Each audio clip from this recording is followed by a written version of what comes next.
Hello students, हमारा जो second part है वो क्या है कि जैसे f इंटू जी फंक्शन क्या है, आर टू आर होगा, h फंक्शन क्या आर टू आर होगा।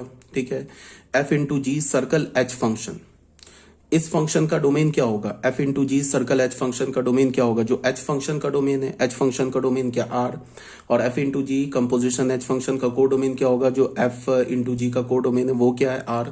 तो f into g circle h का हमें डोमेन मिल गया r, को डोमेन मिल गया r, और f सर्कल h इसका डोमेन क्या होगा, जो h फंक्शन का डोमेन है, और इसका को डोमेन क्या होगा, all real number. Codomain नहीं गिवन होता है तो हम क्या ले लेते हैं, all real number, but codomain तो गिवन है। जी सर्कल h का डोमेन क्या होगा, जो h का डोमेन होगा all real number. Codomain क्या होगा, जो g का को डोमेन है all real number. f circle h into g circle h, इस दोनों फंक्शन के प्रोडक्ट का डोमेन क्या होगा, जो f सर्कल h और g सर्कल h के डोमेन का इंटरसेक्शन। तो दोनों के डोमेन, इसका भी डोमेन r है, इसका भी डोमेन r है, तो r इंटरसेक्शन r, तो इसका डोमेन हो गया r से हमारा क्या हो गया r में। अब हमने क्या किया, f into g circle h x हमने डिफाइन किया। तो इसको एक मिनट के लिए ना f इंटू जी को तुम k फंक्शन एज्यूम करो, तो ये क्या हो जाएगा, k सर्कल h x हो जाएगा। ठीक है, तो ये क्या होगा, k ऑफ एच एक्स। तो इसको हम लिख सकते हैं ना, अब यहां पे देखो क्या है, f into g h x है, तो इसको हम लिख सकते हैं ना f of h x into g of h x. ये लिखा हुआ है ना, अगर मान लो ऐसे हमारे पास होता है ना, एच एक्स को एक मिनट के लिए तुम x देखो, तो ऐसे लिखा होता है ना f into g x, product of function से f इंटू जी एक्स को हम क्या लिख सकते हैं, f x into g x लिखते हैं ना, प्रोडक्ट ऑफ फंक्शन से। तो x का काम क्या कर रहा है, एच एक्स, तो इसे हमने क्या लिखा, f into h x into g into h x. तो f इंटू एच एक्स को हमने क्या लिख लिया, f सर्कल एच एक्स लिख लिया, और g इंटू एच एक्स को क्या लिख लिया, g सर्कल एच एक्स लिख लिया। फिर यहाँ पे क्या लिखा है, f x into g x type का लिखा है, तो इसे हम लिख सकते हैं ना एफ इंटू जी एक्स लिख सकते हैं। तो ये क्या हो जाएगा, एफ का काम कर रहा है एफ सर्कल एच, जी का काम कर रहा है जी सर्कल एच, तो क्या हो गया जी सर्कल एच एक्स। तो यहां से हमें क्या पता चला, इस थर्ड इक्वेशन से हमें क्या पता चला कि F into g circle H, इस फंक्शन का F into g circle H function और किसके इक्वल है, एफ इंटू एफ सर्कल जी इंटू जी सर्कल एच। इस दोनों का जो मतलब फॉर्मूला है ना वो भी सेम है। ये जस्ट लाइक ऐसे लिखा है ना, f x is equal to g x, मतलब फॉर्मूला सेम होने का मतलब दोनों का इमेज भी सेम है। एक्स के जितने भी एलिमेंट है वो उनके क्रॉसपॉन्डिंग इनका इमेज भी सेम है।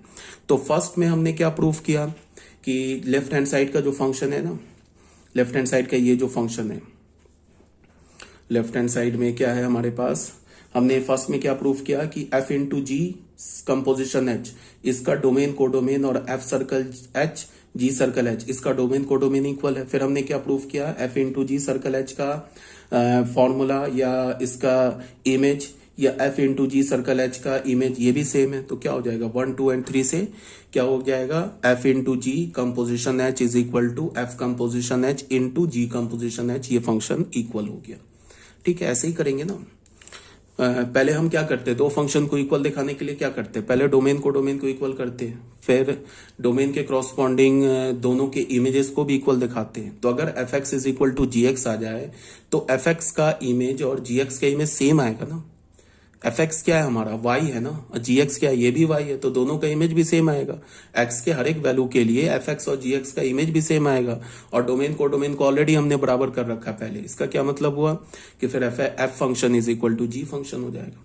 तो वही तो काम हमने किया। फर्स्ट में हमने देखा है कि लेफ्ट हैंड साइड का ये जो फंक्शन लिखा है ना, ये फंक्शन, इसके डोमेन को, और ये जो राइट हैंड साइड में ये फंक्शन लिखा है, इसके डोमेन और कोडोमेन को इक्वल दिखा दिया, फिर इन दोनों की इमेजेस को भी इक्वल दिखा दिया, तो हो गया, फंक्शन इक्वल हो गया।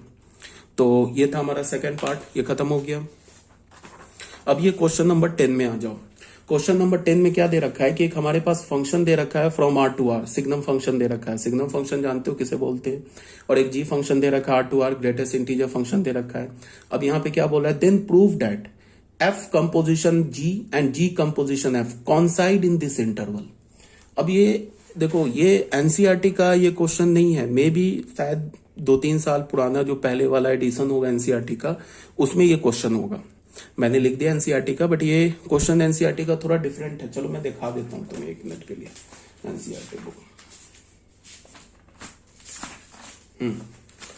ये देखो एनसीईआरटी के बुक में ये सेम क्वेश्चन है मिसलेनियस में, बट यहाँ पे क्या बोल रहा है कि फंक्शन, ठीक है। यहां पे बोला है then does f circle g and g circle f coincide in 0 to 1। ये पूछ रहा है क्या इसमें कॉन्साइड कर रहा है, ये पूछ रहा है। चलो मैं इसको भी सॉल्व कर दूंगा, इसमें कर रहा है कि नहीं ये पूछ रहा है। यहां पे बोल रहा है कि प्रूफ करो कि इसमें कॉन्साइड कर रहा है, ठीक है। तो दोनों क्वेश्चन डिफरेंट है, बट अगर ये क्वेश्चन देख लोगे तो तुमको ये एनसीईआरटी का भी क्वेश्चन सॉल्व हो जाएगा।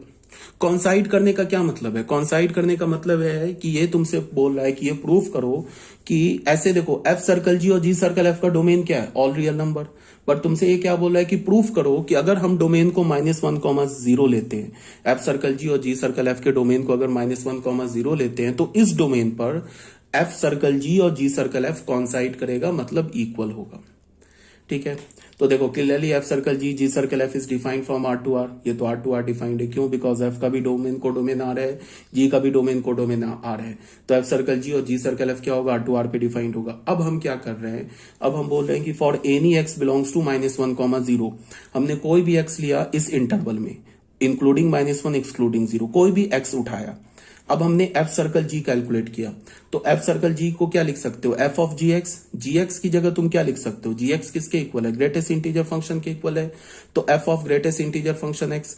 अब ग्रेटेस्ट इंटीजर फंक्शन एक्स को तुम क्या लिख सकते हो, अब ये बताओ अगर तुमने कोई भी एक्स लिया -1, 0 के बीच में, तो उसका ग्रेटेस्ट इंटीजर क्या होगा, -1 होगा। तो ग्रेटेस्ट इंटीजर एक्स का वैल्यू क्या हो गया, -1। एफ ऑफ -1, अब -1 क्या हमारा निगेटिव नंबर है, तो निगेटिव नंबर पे जो हमारा सिग्नम फंक्शन क्या होता है, -1। तो एफ ऑफ -1 किसके इक्वल होगा, -1 के इक्वल होगा।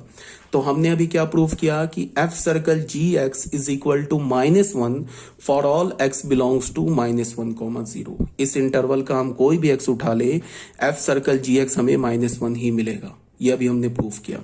उसके बाद क्या है कि हमने जी सर्कल एफ एक्स को कैलकुलेट किया, तो इसको हम क्या लिख सकते हैं, g of f x. F x क्या है, एफ एक्स तो हमारा सिग्नम फंक्शन है ना। तो इस इंटरवल में अगर हम कोई भी एक्स उठाए, उसके लिए एफ एक्स क्या देगा, कौन सा वैल्यू देगा, -1। तो ये किसके इक्वल हो गया, जी ऑफ -1। अब जी हमारा कौन सा फंक्शन है, ग्रेटेस्ट इंटीजर फंक्शन है, तो -1 का ग्रेटेस्ट इंटीजर फंक्शन क्या होगा, -1। तो हमें क्या पता चला कि अगर हमने एक्स लिया इन द इंटरवल -1, 0, इन सारे एक्स के लिए एफ सर्कल जी का और जी सर्कल एफ का वैल्यू सेम आ रहा है। इसका क्या मतलब हुआ कि x अगर -1, 0 इंटरवल में है, तो इस इंटरवल में f सर्कल g और g सर्कल f का जो इमेज आ रहा है ना, वो इक्वल आ रहा है, ठीक है। तो देखो डोमेन को तो ऑलरेडी हमने बोल दिया कि -1, 0 एफ सर्कल जी और जी सर्कल एफ के डोमेन को ऑलरेडी हमने बोल दिया -1, 0 है। और इस डोमेन के हर एक एलिमेंट के क्रॉसपॉन्डिंग हमने इमेज भी इक्वल कर दिया। तो इसका क्या मतलब हो गया, इसका ये मतलब हो गया कि एफ सर्कल जी और जी सर्कल एफ फंक्शन जो है ना, कॉन्साइड कर रहा है इन दिस इंटरवल -1, 0, इस इंटरवल में कॉन्साइड कर रहा है। अब एनसीईआरटी का जो क्वेश्चन है वो देख लेते हैं। एनसीईआरटी में क्या बोल रहा है, अगर हमने एक्स लिया 0, 1 पे, सॉरी 1 इंक्लूडेड है, तो चलो एफ ऑफ जी एक्स निकालते हैं। तो ये क्या हो जाएगा, एफ ऑफ जी एक्स। तो एफ जी एक्स हमारे पास क्या फंक्शन है, ग्रेटेस्ट इंटीजर फंक्शन है। तो जी एक्स की जगह हमने क्या लिख दिया, ग्रेटेस्ट इंटीजर एक्स लिख दिया। तो अगर हमने एक्स कोई भी एलिमेंट उठाया बिटवीन -1 एंड 0 एंड 1, 0, 1 के बीच में कोई भी एलिमेंट उठाया, तो एक काम करते हैं, पहले हम लोग क्या करते हैं कि एक्स एलिमेंट ले लेते हैं 0 से 1 के बीच में। अभी इस पे भी 1 पे भी ओपन कर देते हैं, उसके बाद 1 पर चेक कर लेंगे। अगर 1 पे हमने ओपन कर दिया, तो 0 से 1 के बीच में लिया, तो इसका ग्रेटेस्ट इंटीजर क्या होगा, अगर हमने कोई भी एक्स लिया बिटवीन 0 एंड 1, तो उसका ग्रेटेस्ट इंटीजर क्या होगा, 0। और एफ ऑफ 0, एफ हमारा क्या, सिग्नम फंक्शन, तो सिग्नम फंक्शन का 0 पे वैल्यू क्या होता है, 0। तो एफ ऑफ 0 क्या हो गया, 0। अब जी सर्कल एफ लेते हैं एक्स, तो ये क्या होगा, जी ऑफ एफ एक्स। एक्स हमने क्या लिया है, बिटवीन 0 एंड 1, तो बिटवीन 0 एंड 1 एफ हमारा फंक्शन क्या है, सिग्नम फंक्शन। तो सिग्नम फंक्शन अगर 0 से 1 के बीच में क्या है हमारा, पॉजिटिव है, तो पॉजिटिव है, तो पॉजिटिव का वैल्यू क्या होता है, 1। तो ये क्या हो जाएगा, जी ऑफ 1। और जी हमारा क्या, ग्रेटेस्ट इंटीजर फंक्शन, तो ग्रेटेस्ट इंटीजर फंक्शन ऑफ 1, ये किसके इक्वल हो गया, 1। तो देखो अभी हमने 1 को नहीं कंसीडर किया, चलो एक बार ले भी लेते हैं, पहले कर लेते हैं। जी ऑफ 1 क्या होगा, एफ ऑफ जी 1 क्या होगा, एफ ऑफ जी 1 होगा। और G1 इसका मतलब g हमारा क्या है, ग्रेटेस्ट इंटीजर फंक्शन है, तो उसका क्या होगा एफ ऑफ वन पर वैल्यू क्या होगा 1, और g सर्कल f1, तो इसको हम क्या बोलेंगे g ऑफ f1, फंक्शन का वैल्यू 1 पे, f हमारा फंक्शन क्या है, f हमारा है सिग्नम फंक्शन, तो उसका वैल्यू 1 पर क्या होगा 1, और g 1 पर वैल्यू क्या होगा 1। तो देखो f सर्कल g का और g सर्कल f का 1 पर वैल्यू तो सेम आ रहा है, लेकिन 0 से 1 के बीच में f सर्कल g और g सर्कल f का वैल्यू डिफरेंट आ रहा है। तो अगर डोमेन के किसी भी एक एलिमेंट के लिए अगर f और g के फंक्शन का वैल्यू डिफरेंट आ जाए, डिफरेंट इमेज आए, कोई भी एक एलिमेंट के लिए, अगर डोमेन में इनफाइनाइट एलिमेंट है, किसी भी एक एलिमेंट के लिए, किसी भी एक x के लिए अगर f और g के डिफरेंट वैल्यू आ जाए, तो फिर वो फंक्शन इक्वल नहीं हो सकता है ना। फंक्शन इक्वल तभी होगा ना जब डोमेन उसके कॉमन f और g के कॉमन डोमेन के हर एक एलिमेंट के क्रॉसपॉन्डिंग जो इमेज आए वो इमेज भी सेम आए। देखो 1 पर इमेज सेम आ रहा है, बट इनफाइनाइट वैल्यू है ना 0 से 1 के बीच में, जिस पर इमेज सेम नहीं आ रहा है। इसका क्या मतलब हुआ कि f circle g and g circle f does not coincide in x belongs to 0,1, इस पे वो कॉन्साइड नहीं कर रहा है।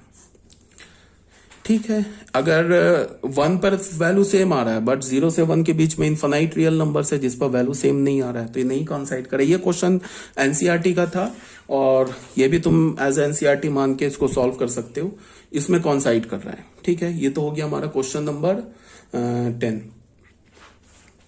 अब आ जाओ बच्चों क्वेश्चन नंबर 11 में।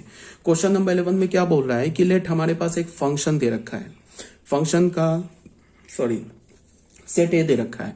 सेट ए में क्या बोल रहा है, the set of all real number such that x क्या होगा 0 से 1 के बीच में होगा, इंक्लूडिंग 0 इंक्लूडिंग 1। एक सेट ए दे रखा है। ठीक है, एक हमने फंक्शन डिफाइन किया from set A to set A. ठीक है, is defined as f x को हमने क्या बोला, एक्स के इक्वल होगा जब एक्स रैशनल नंबर होगा, 1 माइनस एक्स के इक्वल होगा जब एक्स इरैशनल नंबर होगा। Then prove that f circle f x is equal to x for all x belongs to A. कहने का ये मतलब है कि ये प्रूव करो कि एफ कंपोजिशन एफ या एफ सर्कल एफ जो फंक्शन है एक आइडेंटिटी फंक्शन है सेट ए में। ठीक है, बिकॉज एफ सर्कल एफ का जो डोमेन होगा वो भी ए होगा, को डोमेन होगा वो भी ए होगा। अब फिर क्या बोला, एफ सर्कल एफ एक्स को एक्स के इक्वल प्रूफ करो। इसका क्या मतलब हो गया कि एफ सर्कल एफ एक्स जो है एक आइडेंटिटी फंक्शन है सेट ए में, ये प्रूफ करने के लिए बोल रहा है। फंक्शन कैसे डिफाइन किया है, फंक्शन में बोला है कि एफ एक्स एक्स के इक्वल होगा जब एक्स रैशनल नंबर होगा, एफ एक्स 1 माइनस एक्स के इक्वल होगा जब एक्स इरैशनल नंबर होगा। तो ये प्रूफ करो। तो देखो हमने प्रूफ शुरू किया, हमने क्या बोला कि लेट एक्स बिलोंग्स टू ए। अगर हमने एक्स का कोई भी रैंडम एलिमेंट उठाया, तो एक्स का कोई रैंडम एलिमेंट उठाया तो वो एक्स क्या हो सकता है, या तो रैशनल हो सकता है या तो इरैशनल हो सकता है। यही दो पॉसिबिलिटी है, तीसरा कोई नंबर तो हो नहीं सकता। तो x belongs to A, then इधर एक्स इज रैशनल और x is irrational. So 2 cases arise, 2 case आ गए। पहला केस में हमने क्या बोला, एक्स को रैशनल बोला। In this case we have f x is equal to x हो जाएगा। अगर x रैशनल है तो एफ एक्स का वैल्यू एफ क्या हो जाएगा, x हो जाएगा। f कंपोजिशन एफ एक्स क्या होगा, वो होगा f ऑफ एफ एक्स। अब एफ एक्स की जगह क्या डालेंगे, x डालेंगे। x को हमने रैशनल बोल रखा है तो एफ एक्स किसके इक्वल है, x के इक्वल है, तो एफ एक्स की जगह x डालेंगे तो ये एफ एक्स आ गया। फिर एफ एक्स क्या हो जाएगा, x हो जाएगा। तो ये हमने फर्स्ट मान लिया। ठीक है, अब सेकेंड केस में x को रैशनल बोला। अच्छा, ऑब्वियस ये बात है कि जब हम f कंपोजिशन f लेंगे ना तो वो हमारा ए टू ए ही होगा, सेट ए से सेट ए में होगा। बिकॉज एफ सेट हमारा क्या है, सेट ए से सेट ए में है, तो एफ कंपोजिशन एफ क्या होगा, सेट ए से ए में होगा।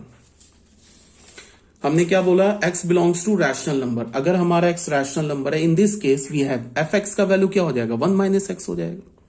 अगर x इरैशनल नंबर है, सॉरी रैशनल नहीं इरैशनल नंबर, तो एफ एक्स का वैल्यू क्या हो जाएगा, 1 माइनस एक्स। अब अगर मैंने बोला f कंपोजिशन एफ एक्स, तो ये क्या हो जाएगा, फिर वही f ऑफ एफ एक्स। अब एफ एक्स हमारा ये x जो है इरैशनल है, तो एफ एक्स की वैल्यू क्या होगी, 1 minus x. Because x is irrational तो एफ एक्स क्या है, 1 माइनस एक्स है। अब ये अगर मान लो किसी भी इरैशनल नंबर में अगर तुम इरैशनल नंबर का निगेटिव ले लो तो वो भी इरैशनल होगा। उस इरैशनल नंबर को 1 से सब्ट्रैक्ट कर दो तो भी इरैशनल ही नंबर होगा। ठीक है, हाँ, 2 इरैशनल का डिफरेंस दो इरेशनल का सम और डिफरेंस क्या हो सकता है, रैशनल आ सकता है। बट अगर तुम किसी रैशनल नंबर को माइनस से मल्टीप्लाई करते हो, मान लो √2 ले लिया, √2 इरेशनल नंबर है, माइनस से मल्टीप्लाई किया तो माइनस √2 भी इरेशनल नंबर हो गया, 1 ऐड कर दिया तो 1 माइनस √2 भी इरेशनल नंबर हो गया। तो ये x अगर इरेशनल है तो 1 माइनस एक्स भी इरेशनल है। तो अब f के आर्गुमेंट में क्या है, 1 माइनस एक्स, और 1 माइनस एक्स कैसा है, इरेशनल है। तो अब हमें क्या निकालना है, f ऑफ 1 माइनस एक्स। तो इसमें कौन सा फॉर्मूला यूज करेंगे, इरेशनल वाला। तो f ऑफ 1 माइनस एक्स क्या होगा, f ऑफ 1 माइनस एक्स जो इरेशनल का जो डेफिनेशन है ना, ये वाला 1 माइनस एक्स, इस x की जगह क्या डाल देंगे, 1 माइनस एक्स डाल देंगे। तो 1 माइनस एक्स डाल दिया, from 1 and 2 f of x is equal to x for all x belongs to a। Proof हो गया। हम f ऑफ x क्या हमने प्रूफ कर दिया, x के इक्वल प्रूफ कर दिया। इसका मतलब क्या हमने प्रूफ कर दिया, f composition f is equal to f composition f is an identity function in a। दो ही एलिमेंट होंगे ना, या तो रैशनल या तो इरेशनल। हमने प्रूफ कर दिया कि f of f is equal to x for all x belongs to rational, and f of x is equal to x for all x belongs to irrational. तो हो गया, प्रूफ हो गया, आइडेंटिटी फंक्शन हो गया। क्वेश्चन नंबर 12 में आ जाओ। Question number 12 में क्या बोल रहा है कि हमारे पास एक फंक्शन है g from the set of all integer to the set of all integer be defined by fx is equal to 2x बोला, for all x belongs to z। और एक हमने g फंक्शन डिफाइन किया z से z में, such that g circle f is equal to iz बोला। ठीक है, अच्छा सॉरी, क्या मैं बोल रहा हूँ, f हमारा z से z है, fx is equal to 2x है।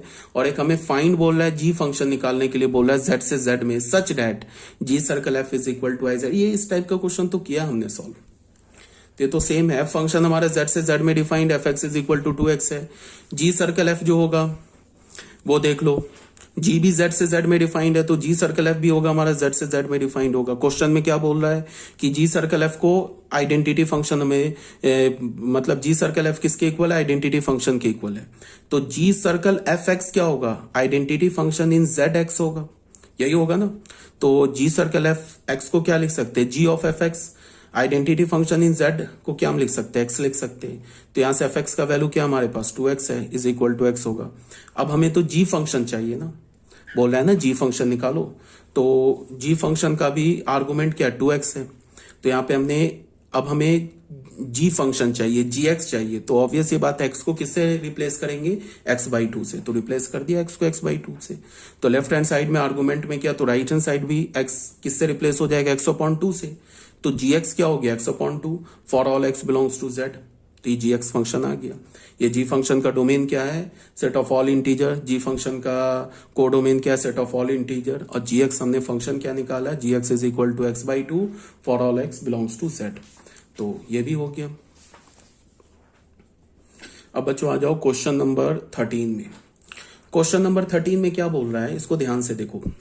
क्वेश्चन नंबर 13 में बोल रहा है कि हमारे पास एक फंक्शन है, from the set of all integer to the set of all integer be defined by. हमने फंक्शन को कैसे डिफाइन किया, f of n is equal to 3n बोला, for all n belongs to z। और एक g function define किया z to z, ये भी सेट ऑफ ऑल इंटीजर से सेट ऑफ ऑल इंटीजर में डिफाइन किया, be defined by. g of n किसके इक्वल होगा, n/3 के इक्वल होगा। कब होगा, if n is a multiple of 3। अगर n 3 का मल्टीपल है तो g ऑफ n n/3 के इक्वल होगा। और g n किसके इक्वल होगा, g ऑफ n किसके इक्वल होगा, 0 के इक्वल होगा, if n is not a multiple of 3। तो हमें क्या बोल रहा है कि show that g circle f is equal to an identity function in z and f circle g is not an identity function in z। ये हमें prove करना है या शो करना है। तो स्टार्ट करते हैं, सॉल्यूशन में आ जाते हैं। सबसे पहले हमारे पास फंक्शन f जो है वो z से z में डिफाइंड है, फंक्शन g जो है वो हमारा z से z में डिफाइंड है। देयरफॉर f सर्कल g जो होगा वो g के डोमेन से f के कोडोमेन में डिफाइंड होगा। तो g का डोमेन z है, f का कोडोमेन z है, तो f सर्कल g क्या हो गया, z से z में डिफाइंड हो गया। फिर g सर्कल f कैसे डिफाइंड होगा, f के डोमेन से g के कोडोमेन में, तो ये भी z से z में डिफाइंड हो गया। अब हमने क्या बोला, for any n belongs to z, हमने कोई भी इंटीजर ले लिया z का, वी हैव, इसको हम क्या लिख सकते हैं, g सर्कल एफ एन को हम क्या लिख सकते हैं, g ऑफ एफ एन लिख सकते हैं। g ऑफ एफ एन क्या होगा, g ऑफ एफ एन किसके इक्वल होगा, ठीक है। अगर हमने कोई भी n लिया ना इंटीजर का, तो g ऑफ एफ एक्स को हमने क्या लिखा, एफ एक्स की जगह 3n लिख दिया। ठीक है, तो इसमें हमने क्या माना कि यहां पे तुम ऐसे देखो, ये जो x आ रहा है ना, ये x जो है किसके डोमेन से आ रहा है, x हमारा f के डोमेन से आ रहा है, तो एफ एक्स किसके इक्वल है, 3n के इक्वल है। और n हमारा अगर इंटीजर है तो 3n भी इंटीजर है, इसका मतलब 3n क्या है हमारा, 3 से डिविजिबल है। तो 3 से डिविजिबल है तो उसके लिए कौन सा फंक्शन, उस पर जी फंक्शन अप्लाई करेंगे ना, तो क्या लिखेंगे, 3 का मल्टीपल है तो n/3 लिखेंगे। n का काम क्या कर रहा है, 3n, तो यहाँ पे क्या हो गया 3n/3, तो n आ गया। ठीक है, इसका क्या मतलब है कि अगर हमने g circle f x N लिया, सॉरी जी सर्कल एफ एन लिया, तो हमें n मिल गया। ठीक है, तो जी सर्कल एफ एक्स क्या होगा, x नहीं यार ये n है, इसको करेक्ट कर लेना यार। जी सर्कल एफ एन क्या होगा, n के इक्वल होगा for all n belongs to z। ठीक है ना, तो हो गया, प्रूफ हो गया। जी सर्कल एफ क्या हो गया, एक आइडेंटिटी फंक्शन हो गया z में। जी सर्कल एफ क्या हो गया, एक आइडेंटिटी फंक्शन हो गया z में, आइडेंटिटी फंक्शन हो गया ना z में, बिकॉज जी सर्कल एफ का जो हमारा क्या है, डोमेन क्या है, वो भी z है, को डोमेन क्या है, z है। और फिर हमने क्या प्रूफ कर दिया, g circle f of n is equal to n for all n belongs to z। तो जी सर्कल एफ क्या हो गया, एक आइडेंटिटी फंक्शन हो गया z में। ठीक है, तो हमने पहला प्रूफ कर दिया, ये वाला पार्ट हमने प्रूफ कर दिया। अब हमें क्या प्रूफ करना है, f circle g is not equals to an identity function in z, ये हमें प्रूफ करना है। तो इसके लिए देख लो, हमने क्या बोला, for any n belongs to z, हमने कोई भी n ले लिया z का, ठीक है, इंटीजर ले लिया। तो अब हमने f सर्कल g कैलकुलेट किया, तो f सर्कल g को हम n लिखेंगे, f सर्कल gn किसके इक्वल होगा, f ऑफ gn के इक्वल होगा।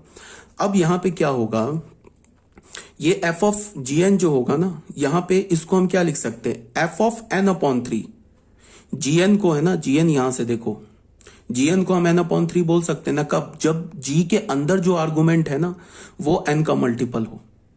ठीक है, तो इस gn को हम क्या बोल सकते हैं, f ऑफ n/3, कब, if n is a multiple of 3, अगर n जो है मल्टीपल होगा 3 का, अगर n 3 का मल्टीपल होगा तो gn का वैल्यू क्या होगा, gn का वैल्यू n/3 होगा। कब, जब n हमारा 3 का मल्टीपल होगा। और अगर n 3 का मल्टीपल नहीं हुआ तो इस gn का वैल्यू क्या हो जाएगा, 0 हो जाएगा ना, गिवन है ना, gn is equal to g of n। gn बोलने का मतलब क्या है कि g इंटू n नहीं बोल रहा हूं, g of n, g of n इतना बड़ा बोलने के लिए डायरेक्ट gn बोल रहा हूं। तो gn बोलने का मतलब g ऑफ n 0 कब होगा, जब n 3 का मल्टीपल नहीं होगा। तो यहां पे gn को हमने क्या कर दिया, g ऑफ n को कर दिया 0। हमने क्या बोल दिया, इफ f नहीं है बच्चों, ये करेक्ट कर लेना, ये n है, if n is not a multiple of 3। ठीक है, यहां तो कोई प्रॉब्लम नहीं है। अब देख लो, f ऑफ g n ये किसके इक्वल हो गया। अब इस f में, ये हमारा f है ना फंक्शन, यहां देखो f फंक्शन का आर्गुमेंट n है तो 3n के इक्वल है। अब यहां पे f फंक्शन का आर्गुमेंट क्या है, n/3 है, तो क्या होगा 3 into n/3 if n is a multiple of 3। और ये क्या हो जाएगा 3 into 0 if n is not a multiple of 3। तो g f circle g n का वैल्यू क्या मिल गया हमें, n किसके इक्वल मिल गया, if n is a multiple of 3, और 0 के इक्वल मिल गया if n is not a multiple of 3। तो ऑब्वियस ही बात है कि f सर्कल g जो है वो z में आइडेंटिटी फंक्शन नहीं है। क्यों नहीं है, बिकॉज आइडेंटिटी फंक्शन में क्या है कि जो तुम x डालो, x डालो, उसका इमेज सेम x होगा। अगर हमने 2 डाला आइडेंटिटी फंक्शन में तो उसका इमेज 2 होगा, -1/2 डाला तो उसका इमेज -1/2 होगा। बट यहाँ पे तो क्या बोल रहा है, यहाँ पे तो बोल रहा है कि अगर n 3 का मल्टीपल है तो उसका इमेज n होगा, और अगर n 3 का मल्टीपल नहीं है तो उसका इमेज 0 होगा। मतलब कि उसका इमेज, अगर मान लो कि f सर्कल g में हमने डाल दिया 9, तो 9 में डाला तो 9 तो है ना, 9 क्या हमारा, अगर मान लो कि हमने n का वैल्यू 9 डाला, वो तो 3 का मल्टीपल है, तो उसका इमेज क्या होगा, 9 होगा। ठीक है, अगर हमने डाल दिया 12 तो 12 का इमेज क्या होगा, 12 होगा। बट अगर हमने 7 डाल दिया तो 7 का इमेज क्या होगा, under the function f circle g 0 होगा ना, बिकॉज 7 तो 3 का मल्टीपल नहीं है। तो इसका ऑब्वियस ही बात है, f circle g is not an identity function in z। ये भी बात क्लियर होनी चाहिए। ठीक है, clearly f circle g is not equals to n for all n belongs to z. ये आइडेंटिटी फंक्शन तभी होता ना जब f circle g n n के इक्वल होता for all n belongs to z, सारे जेड के लिए। But f circle g n n के इक्वल है, बट वो किस एन के लिए? जब एन हमारा 3 का मल्टीपल होगा तभी जाके F circle g n n के इक्वल होगा। अगर हमारा एन 3 का मल्टीपल नहीं होगा तो एफ सर्कल जी एन फिर 0 के इक्वल हो जाएगा। In fact f circle g n is equal to n only for multiple of 3, so f circle g is not an identity function in z. तो ये बच्चों हो गया हमारा क्वेश्चन नंबर 13। अब ये क्वेश्चन नंबर 14। देखो, इतने क्वेश्चन कराने के बाद भी अगर एनसीईआरटी नहीं सॉल्व होता है तो याद रखना कि टीचर की गलती नहीं है, किसी स्कूल की गलती नहीं है, गलती तुम्हारी है। देख लो, इतने क्वेश्चन जनरली जो टीचर होते हैं वो नहीं कराते, खासकर फंक्शन में।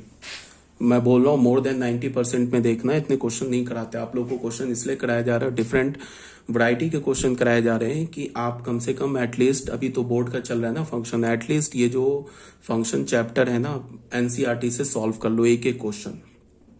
अब हमारे पास क्वेश्चन नंबर 14 में देख लो, हमारे पास एक फंक्शन दे रखा है R2R, be a function given by f x is equal to x plus b, एक लीनियर फंक्शन दे रखा है for all x belongs to R. Find the constant a and b such that f of f is equal to identity function in R. बोला है कि a और b constant निकालो such that f of f क्या है हमारा, एक identity function है, set of all real number में है, तो ए और बी का वैल्यू निकालो। तो कोई बात नहीं है। तो एफ फंक्शन क्या हमारा R2R है, एफ एक्स क्या डिफाइन किया एक्स प्लस बी, तो ऑब्वियस ही बात है एफ कंपोजिशन एफ क्या होगा, ये भी R2R होगा। ठीक है, एफ ऑफ एफ एक्स क्या होगा, एक्स के इक्वल है। अगर हमने एफ ऑफ एफ को आइडेंटिटी फंक्शन आर में, तो इसका क्या मतलब होगा कि f of f x x के इक्वल होगा। ये आइडेंटिटी फंक्शन में आर में for all x belongs to are, तो इसको हम कैसे लिख सकते हैं, f of f x is equal to x, f x का वैल्यू एक्स प्लस बी। अब ये ए लिखा हुआ है, अब फंक्शन एफ के आर्गुमेंट में क्या लिखा है एक्स प्लस बी, एफ क्या हमारा इक्वल है ए एक्स प्लस बी के, तो इसका मतलब है f of a x plus b क्या होगा, इसमें एफ एक्स की जगह एक्स प्लस बी डाल दो। ठीक है, तो यहाँ क्या हो गया, a into x plus b is equal to x for all x belongs to are. तो इसको हमने मल्टीप्लाई करके ये सॉल्व कर लिया, ये सॉल्व कर लिया। अब देखो क्या है कि ये जो लेफ्ट हैंड साइड में लिखा है ना, ये एक आइडेंटिटी लिखा हुआ है, एक्स में आइडेंटिटी लिखा है, तो आइडेंटिटी लिखा है, तो लेफ्ट हैंड साइड की आइडेंटिटी और राइट हैंड साइड की आइडेंटिटी इक्वल है। तो इक्वल है इसका क्या मतलब है कि ए बी प्लस बी, ये तो कांस्टेंट है ना, ये 0 होगा। ठीक है, 0 को तुम लिख सकते हो ना, ऐसे करके लिख सकते हो ना, राइट हैंड साइड में 0 को लिख सकते हो ना, 0 इंटू एक्स प्लस 0। इसका मतलब कि यहां से x का कॉफिशिएंट क्या है 0, यहाँ x का कॉफिशिएंट क्या है a² - 1, यहाँ कांस्टेंट टर्म क्या है ab प्लस बी, यहाँ कांस्टेंट टर्म क्या है 0। तो इसका क्या मतलब हुआ, a² - 1 0 के इक्वल होगा, ab प्लस बी 0 के इक्वल होगा। ठीक है, अगर आइडेंटिटी है तो हम इसको कॉफिशिएंट को इक्वेट कर सकते हैं ना बोथ साइड से। तो a² 1 के इक्वल हो गया, ab प्लस बी 0 के इक्वल हो गया, a के 2 वैल्यूज आ गए। अब हम लोग क्या करेंगे, a का वैल्यू हमने पहले 1 कंसीडर किया, 1 कंसीडर किया तो b का वैल्यू 0 आ गया। तो when a is equal to 1 b is equal to 0, ये 1 सेट ऑफ आंसर आ गया। ऐसा भी हो सकता है कि a का वैल्यू 1 होगा, b का वैल्यू 0 होगा, तो ये सब जो कंडीशन क्वेश्चन में लिखा है ना, ये सेटिस्फाई हो जाएगा। दूसरे केस में क्या हमने बोला कि a का वैल्यू 1 लिया तो फिर b का वैल्यू 0 हो गया, तो ये दूसरा सेट ऑफ आंसर आ गया। When a is equal to 1 और b इज इक्वल टू 0 होगा, तो फिर ये जो हमारे पास क्वेश्चन में कंडीशन दे रखा है वो सेटिस्फाई हो जाएगा, यही पूछ रहा है। तो हमारा पहला आंसर हो गया is equal to 1 b is equal to 0, और दूसरा आंसर हो गया is equal to -1 b is equal to 0। ठीक है, ये हो गया हमारा बच्चों क्वेश्चन नंबर 14 भी। अब आ जाओ क्वेश्चन नंबर 15 में। क्वेश्चन नंबर 15 में क्या है हमारे पास, एफ जी 2 फंक्शन दे रखा है from the set of all real number to all real number be 2 functions defined as. 2 function को हमने डिफाइन किया है, एफ एक्स को बोला mod x plus x and g x को बोला mod x minus x for all x belongs to are.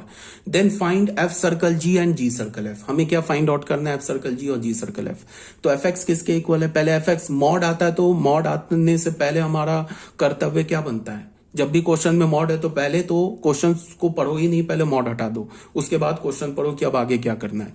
तो f x क्या लिखा है, मॉड एक्स प्लस एक्स, तो मॉड हटा दिया। मॉड कैसे हटाते हैं, एक बार x को ग्रेटर देन इक्वल्स टू 0 बोल दिया, एक बार x को लेस देन 0 बोल दिया, मॉड हटा दिया।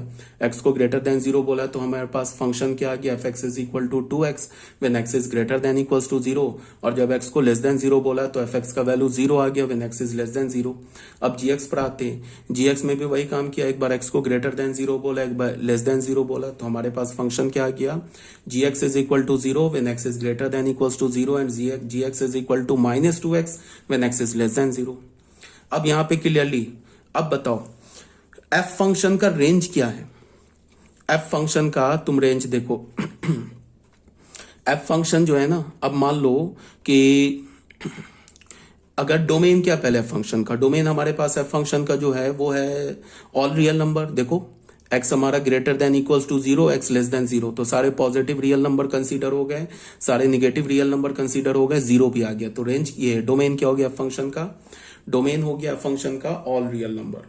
अब fx फंक्शन का रेंज क्या है, fx फंक्शन का रेंज है, तुम ऐसे देखो, अगर तुम x का वैल्यू 0 डालोगे तो 0 मिल जाएगा, और अगर तुम x का वैल्यू पॉजिटिव डालोगे ना 0 पे, देखो यहां पे भी 0 मिल रहा है, यहां पे भी 0 मिल रहा है, और x का वैल्यू अगर तुम पॉजिटिव डालोगे तो पॉजिटिव डालोगे तो fx का वैल्यू भी क्या मिलेगा, हमें पॉजिटिव मिलेगा ना। अगर तुम्हें नहीं समझ में आया ये बात तो तुम एक काम करो, ग्राफ जो होता है इसका सबसे बढ़िया तरीका होता है, fx का तुम कर्व ही ड्रॉ कर लो, ये कुछ नहीं लिखा है, fx का ना तुम कर्व ड्रॉ कर लो। fx क्या बोल रहा है, fx बोल रहा है ना 2x के इक्वल है, ये हमारा x हो गया तो 2x इससे ऊपर हो गया,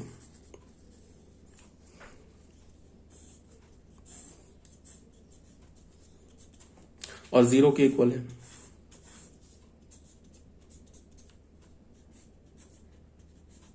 ये हो गया ना y is equal to 2x, ये हो गया y is equal to x, ये हो गया 0।